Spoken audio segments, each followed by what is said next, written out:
आखिर ऐसी क्या मजबूरी आएगी अनुपमा के सामने कि वह अपनी ही बेटी और दामाद की जिंदगी और उनके सपनों के रास्ते में रोड़ा बन जाएगी। प्रेम और राही दोनों ही अनुपमा के पास अपनी रिक्वेस्ट लेकर जाते हैं और पूछते हैं कि आखिर क्यों अनुपमा ने उनके रेस्टोरेंट का लाइसेंस कैंसिल करवा दिया।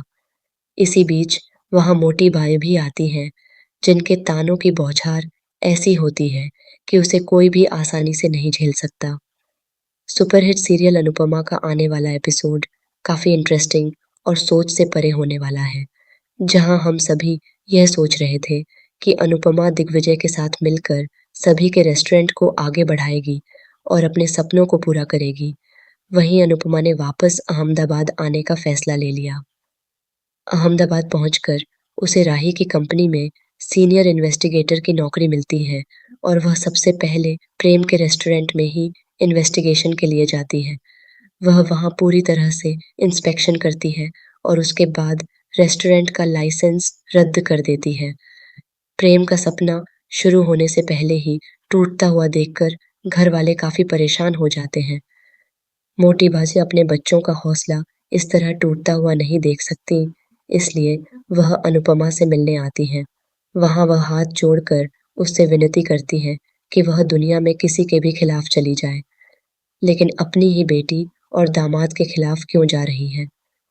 तभी वहां मोटी भाभी यानी वसुंधरा जी भी आ जाती हैं और आते ही अनुपमा से कहती हैं कि जिस रेस्टोरेंट की ओपनिंग के लिए वह यहाँ आई थी, उसी पर ताला लगवा दिया। यह सुनकर अनुपमा भी हैरान रह जाती है, क्योंकि कोई भी यह समझने की कोशिश नहीं कर रहा कि उसने लाइसेंस रिजेक्ट क्यों किया। असल में प्रेम के रेस्टोरेंट में कई कमियां हैं और वह सभी जरूरी मानकों पर खरा नहीं उतरता। इन कमियों को सुधारने की बजाय सभी लोग अनुपमा पर ही इल्जाम लगाने लगते हैं।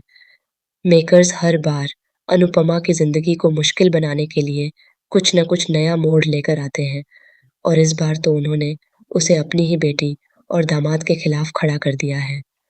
दरअसल यह सब टीआरपी का खेल है, क्योंकि दिग्विजय वाला ट्रैक काफी लंबा हो गया था और उसमें ज्यादा इंटरेस्ट भी नहीं रह गया था।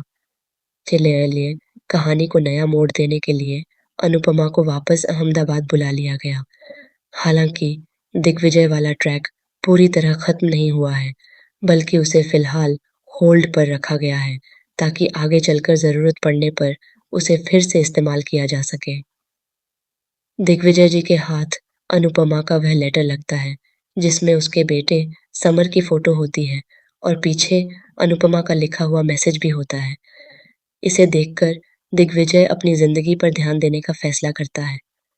आने वाले समय में जब अनुपमा समर की फोटो लेने के लिए दोबारा दिग्विजय से मिलेगी, तब दोनों की मुलाकात फिर होगी और संभव है कि इस ट्रैक को आगे बढ़ाया जाए।